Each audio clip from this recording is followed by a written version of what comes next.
there a clicker?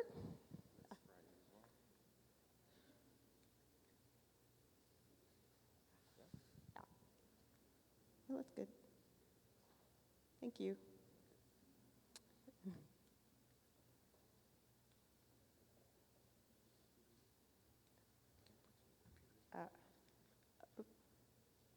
Okay, I've got it, I think.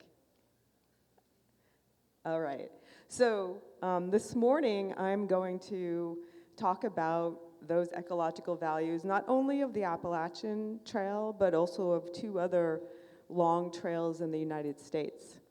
I also want to talk about what we're working on to ensure functional connectivity.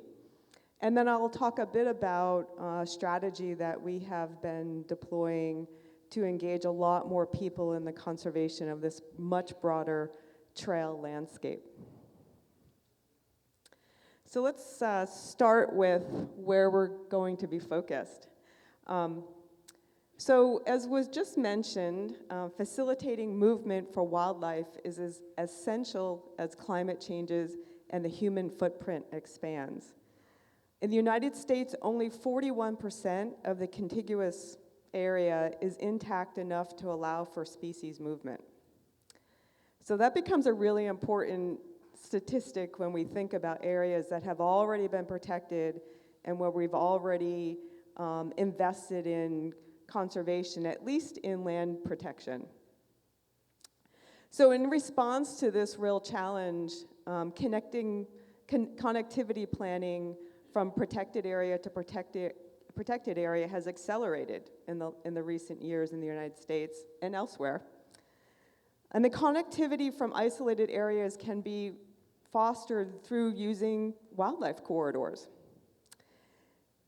With a 2.7 degrees Celsius temperature change, corridors between all natural areas in the US would allow for 65% of species to move to their new habitats. And these protected area networks facilitate increased wildlife movement.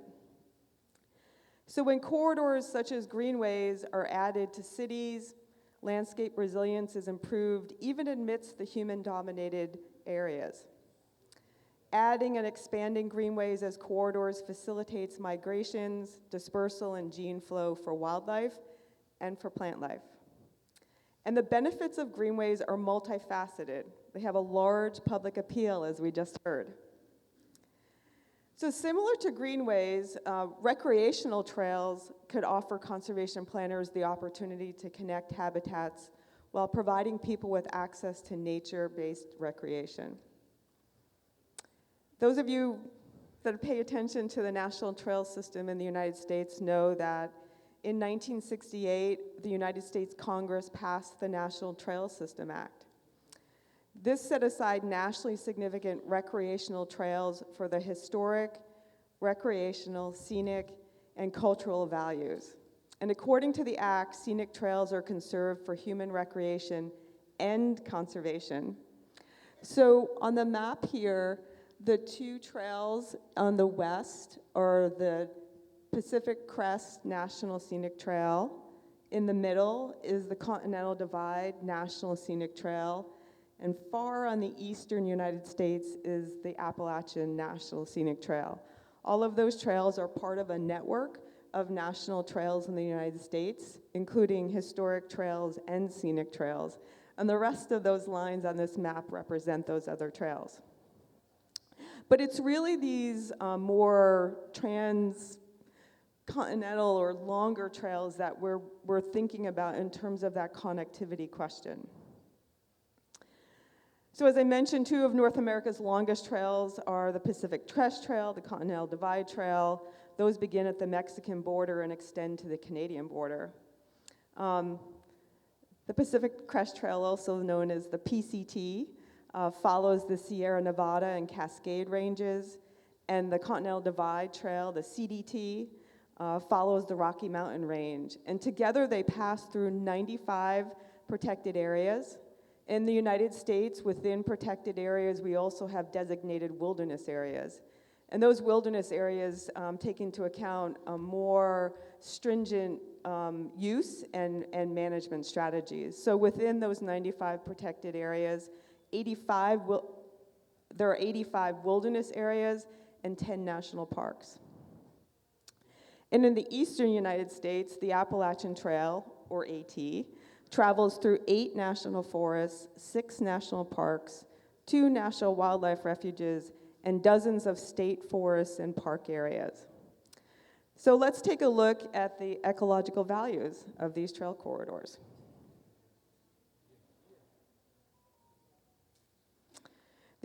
First, I want to talk about the Appalachian landscape, and I also think this is a really interesting or important distinction when we talk about trail corridors.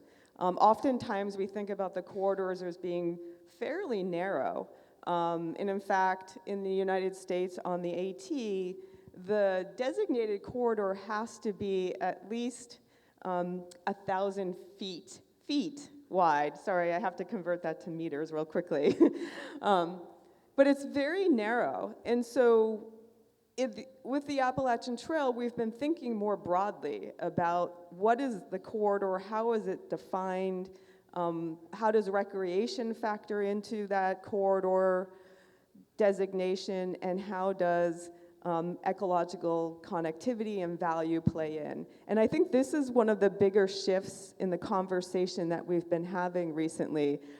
People in the United States definitely recognize the narrow footpath through the woods as being the trail. But what we are, in a way, arguing for is a recognition that there is already that congressional authority to protect that narrow corridor. How do we then truly build off of that corridor to reach our conservation goals as outlined in the 1968 National Trail System Act? So, as we heard earlier, we have more homework to do to really understand that design. But I think first and foremost, it's really important to recognize that there is value there, that there is legislation to build off of, and that there is this human connection to this landscape because of that recreation experience. So as I mentioned earlier, for more than 100 years, the AT has existed as the backbone of conservation on the East Coast. The AT is one of the most iconic long trails, not only in the United States, but globally, and attracts over 3 million visitors annually. And I would say that's a fairly conservative number. It's oftentimes difficult to count how many people are on the trail at any given time or any year. The Appalachians overall are recognized as a globally significant region. The Appalachian mountain landscape contains a wide variety of species and critical natural resources, including a vast canopy of resilient forests and a network of streams and rivers. The Nature Conservancy, in fact, has designated the Appalachians as one of their global focal areas for biodiversity conservation. And this natural network provides more than 119 million people with critical resources like clean water. More than 38 million people make up the diverse communities and cultural areas across this urbanized and populous landscape. And no natural region in the United States is as integrated into the economies and livelihoods of communities as this region. So of the 3 national trails that I'll be talking about, the Appalachian Trail is certainly in a more populated area, and that offers its own challenges. But I'd also say it offers its own opportunities in demonstrating the opportunity for local communities to engage in conservation agenda once they are invited into the conversation. So just to give you a little bit more perspective about the area that I'm going to talk about with the Appalachian Trail landscape, we have a group of partners that have gotten together to think beyond that narrow corridor to a scale, an ecological scale that would have more relevance in terms of connectivity and biodiversity conservation. So we work within what we call a hydrologic unit shell, a HUC-10 shell, to try to define what we're talking about in terms of that trail landscape. And so that larger landscape is roughly or nearly 27 million acres, of which 32% of that is conserved either in public ownership or through our private land trust community. And so, as I mentioned, the AT landscape has long served as an important wilderness recreation resource. It's a refuge from development that preserves ecological diversity and a primary north-south migration corridor for native wildlife in the region. With elevations ranging from 38 meters to over more nearly 2,000 meters above sea level, the trail sits upon one of the world's most topographically and biologically diverse landscapes. This landscape also provides critical climate change refugia for the future adaptation needs of plants and animals. Experts agree that the AT landscape must be conserved and connected to maintain its resilience and biodiversity while protecting species' current and future opportunities to move across eastern North America. A large landscape vision is needed to increase the pace and scale of conservation to preserve the unique characteristics of this region.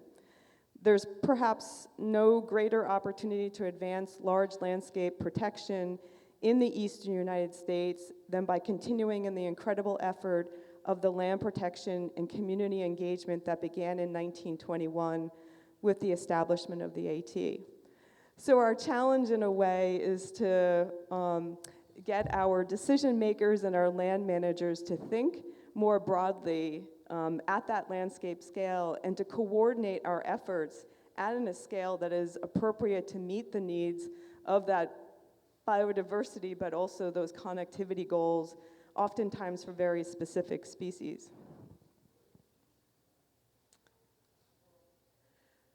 So I'm going to draw on a couple of research papers focused on these trails. And this one was focused on the Appalachian Trail, just to give you a sense of what is happening on the ground regarding biodiversity and ecological integrity. So, as this paper outlined, the southern portion of the AT is high in species richness. All taxa exhibit this broad pattern except birds, which peak in the lowlands of the midpoint of the trail corridor. The fish diversity is particularly high in watersheds in the southern portion of the Appalachians, with over 200 species of freshwater fish.